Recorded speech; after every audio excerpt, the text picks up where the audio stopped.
Today we're going to be taking a look at the best hitch options for your 2010 Nissan Rogue. Up top here we're going to have our etrailer brand hitch. Then right below that we're going to have our CURT hitch.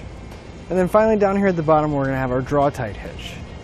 Now all three of them are going to be class 3 hitches, which means they're going to give us that 2" by 2" receiver tube opening and give us a wide variety of options for accessories to mount up.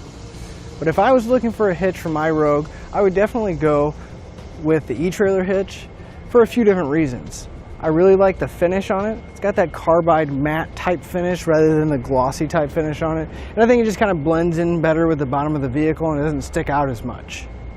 Also, it is going to have one of the highest weight ratings out of all of the hitches here. So we're going to be able to mount up a larger bike racks or tow a little bit more with it.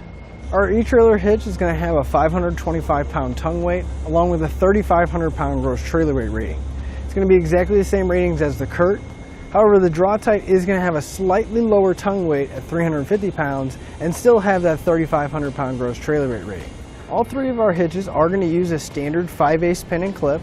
Now none of them are going to include that in the kit, but you can pick them up here at etrailer.com using part number PC3.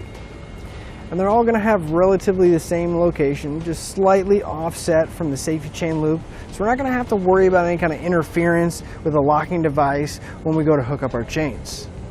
However, with the Draw-Tite, you will notice that there's going to be a secondary hole towards the back of the receiver tube. And that's going to be exclusively used for the J-pin stabilization device, which is going to be an anti-rattle device that's going to have a hook that goes into that secondary hole and applies pressure to the accessory to keep it from rattling around, which is a nice option if the accessory doesn't have a built-in anti-rattle.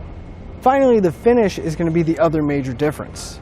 The etrailer is going to have a carbide matte type finish, where the CURT is going to have an extremely high gloss black finish, and the Draw-Tite is going to be somewhere in between. It's not going to be quite a high gloss, but it's not really a matte, it's more of a semi-gloss or a satin type finish to it.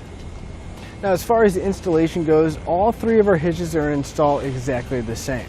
They're all going to use factory weld nuts in the frame, so we're not going to have to drill or cut anything, but we are going to have to remove a couple plastic underbody panels on the bottom. And once the hitch is installed, you can see that the cross tube is going to be hidden behind the fascia here, and all we're going to see is the receiver tube sticking out. This is the Draw-Tite installed, but all of our hitches are going to be sitting out about the same amount and sitting down about the same amount. And that cross tube is going to be hidden on all three different models. So to sum everything up, if you're looking for a hitch that has the most weight capacity, I would definitely go with the etrailer or the CURT hitch because they are going to have those increased tongue weights. Now that's going to allow us to carry a much larger cargo carrier and not have to worry about exceeding the limits of our hitch.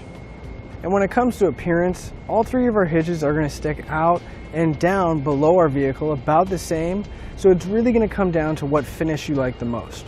Personally, I do like that carbide matte type finish because it just feels like it blends in more and it's not such a predominant thing on the back of my Rogue.